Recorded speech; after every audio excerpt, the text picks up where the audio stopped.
কেন আমরা জানতে চাই।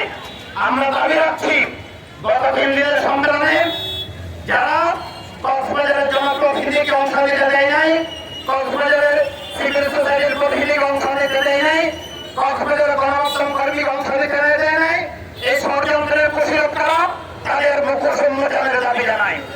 আমরা দাবি জানাই এনজিও প্ল্যাটফর্ম একটি এনজিওদের সংগঠন আছে আলাইয়াতে। এই এনজিও প্ল্যাটফর্মের কাজ হচ্ছে রোহিঙ্গাদের উস্কানি দেওয়া, তারা যাতে নিজ দেশে ফেরত না যায়। এই এনজিও প্ল্যাটফর্মের যিনি প্রধান, তিনি বসেন নেদারল্যান্ডসে, ভাতা নেন কক্সবাজার থেকে। এটা বন্ধ করতে হবে।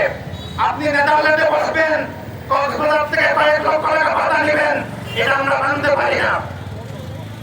যিনি নেদারল্যান্ডে বসে কক্সবাজারের টাকা নেন, ভাতা নেন, আমরা এটা উন্মোচনের, এটা পরিষ্কার করে ক্লিয়ার করার দাবি জানাই।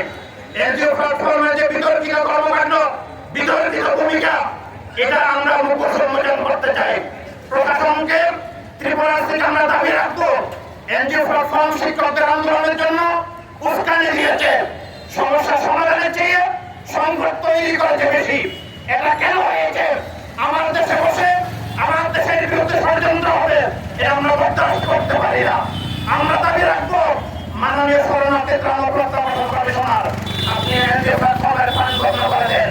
যদি না হয় তারা রাষ্ট্রবিরোধী, প্রত্যাবাসন বিরোধী যে সমস্ত প্রকল্পের সাথে জড়িত তাদেরকে আইনের কাঠ গড়ায় দাঁড় করানো হোক। দীর্ঘ সময় আপনারা অপেক্ষা করেছেন, অংশ নিয়েছেন,